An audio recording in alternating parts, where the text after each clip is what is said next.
Pour commencer. Les Lemuriens sont les primates que ressemblant le plus aux ancêtres de tout l'ordre, étant exclusivement endémiques de l'île de Madagascar, en Afrique. ILSSE caractérisant par avoir l'unes homide.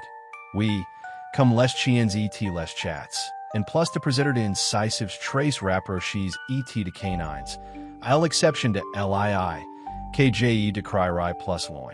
Presque toutes les espèces ont en Q. Mais celle-ci n'est pas prehensile. Avec les haplorhiniens, ILS forment le groupe de prosimiens. ETSI vous demande aux gens quel est le plus laid de tout. ILS diront probablement que c'est LII. Ne m'y méprenez pas. Mais si primate ne présente pas de caractéristiques que les êtres humains ont tendance à classer dans les standards de but, au contraire. Cela peut être vérifié avec un sondage que demande quel est l'animal le plus laid du monde. ETC primate est appris dans la liste. Cependant, comment dit, la but est subjective, donc en l'opinion d'un groupe de personnes en l'apparence de cet animal ne devraient engendrer de préjudices contre lui. Les II sont endémiques de l'île de Madagascar et vivant dans la jungle tropicale. Les mangroves et les roseaux de bambou de la côte est de l'île, ainsi que dans certaines régions du nord-ouest, vivant dans les cimes de arbres. L'AI est le seul membre existant du genre d'Abentonia, de la famille de Dobonati et aussi de son infordra. Seul un autre espèce proche de lui est connu, l'II jaune, qui a été déclaré idiot en 1920. Cela demande la rareté de cet animal. Ce sont des animaux particulièrement uniques.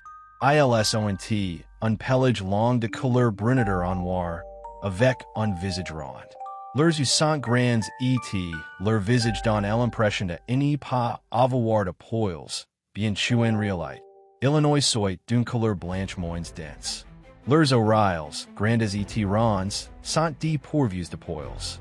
Leur queue est la partie la plus poilue de leur corps.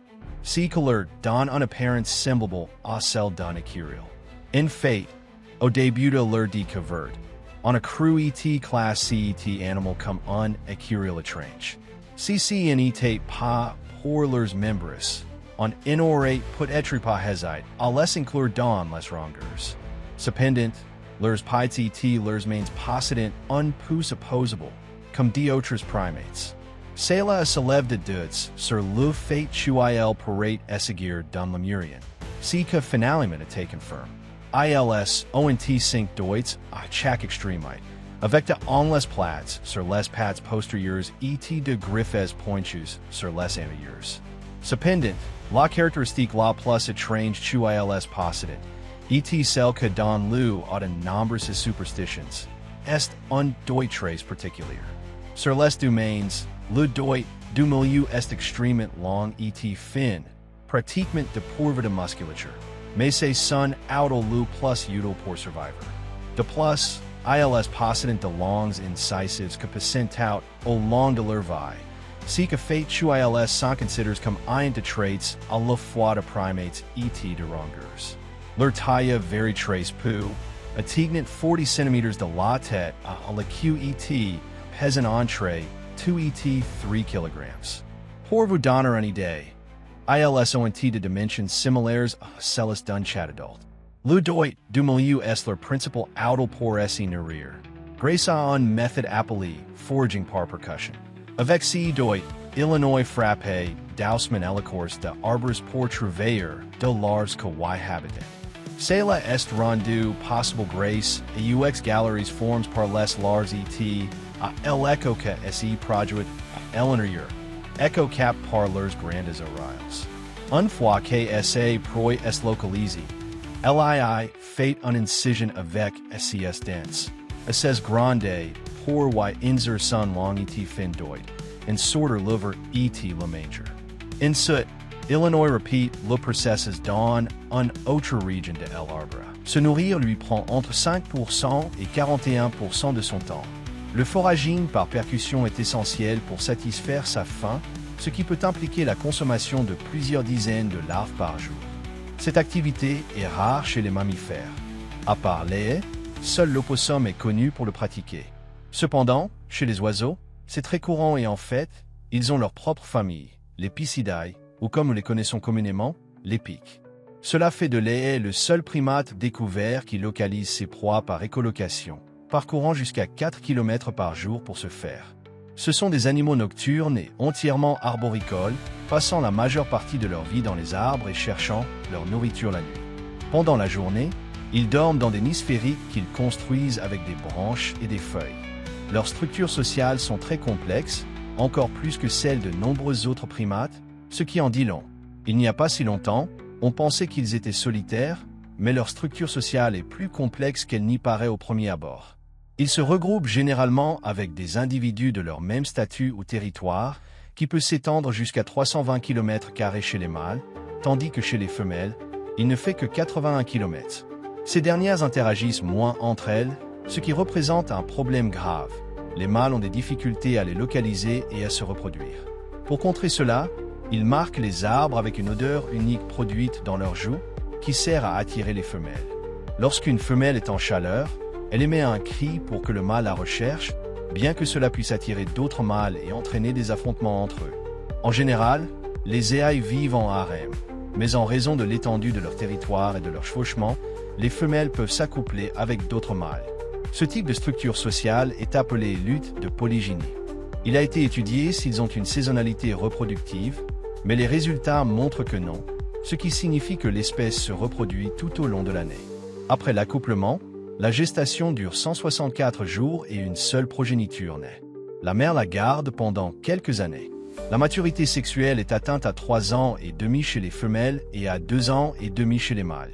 Cela est particulier, car dans la plupart des espèces, les femelles atteignent la puberté avant les mâles, ce qui suggère soit que l'information est incorrecte, soit que l'AE est une véritable rareté biologique. Le dimorphisme sexuel est difficile à observer à l'œil nu et ne peut être distingué qu'en manipulant les individus et en observant les glandes mammaires dans la région pelvienne des femelles, ainsi que leurs organes sexuels externes. Ces animaux ont une espérance de vie d'environ 23 ans, période durant laquelle ils doivent survivre à de nombreux prédateurs. Les principaux sont les fossa, qui appartiennent à la famille des Viverridae. En raison de l'absence d'autres mammifères carnivores à Madagascar, la fossa est le prédateur dominant de l'île et occupe le maillon supérieur de la chaîne alimentaire dans cet écosystème. Cependant, elle n'est pas le seul danger pour les éailles, car parfois, ils sont aussi chassés par des boas arboricoles de Madagascar. Cependant, le plus grand impact sur leur population provient de l'homme.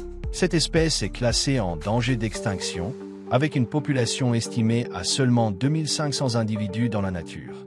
Le braconnage, la destruction de son habitat et l'introduction d'espèces invasives ont considérablement réduit son nombre. À cela s'ajoute son comportement nocturne, son apparence étrange et son faible taux de reproduction, des facteurs qui aggravent sa situation. De plus, son aspect et les rares observations ont généré des superstitions parmi les Malgaches, les tribus locales de Madagascar, qui en ont une peur profonde. On les considère comme des messagers du mal et on croit que croiser un de ces animaux est un présage de mort imminente. Personnellement, je comprends que rencontrer un ayaï la nuit puisse être une grande frayeur, mais de là à dire que c'est le diable en personne. De plus, si vraiment il annonçait la mort, ce serait au moins un avertissement. Non, mais le mythe ne s'arrête pas là. Certaines personnes croient que si quelqu'un est désigné par le doigt du milieu, il sera marqué par la mort et un destin agonisant l'attend. Oui, parce que vivre dans la jungle tout seul n'est pas dangereux, maintenant il y a un animal qui décide qui vit et qui meurt.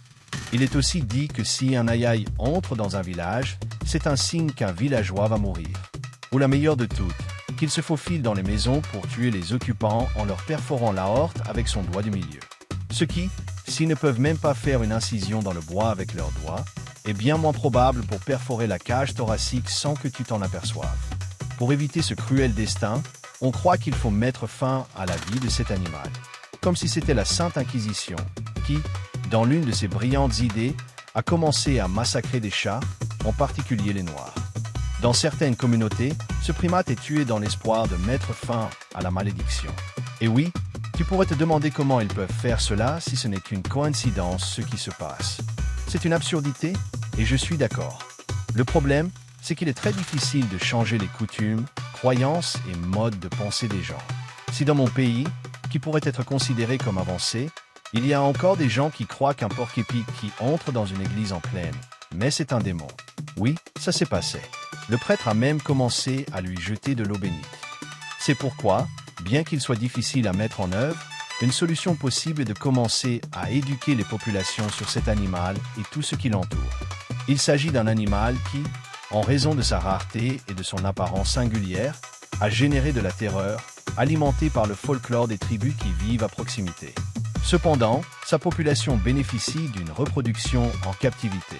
Espérons qu'il ne sera pas nécessaire de recourir à un plan B, où l'espèce serait à un stade critique d'extinction et devrait survivre uniquement dans des eaux. J'espère que la vidéo vous a plu.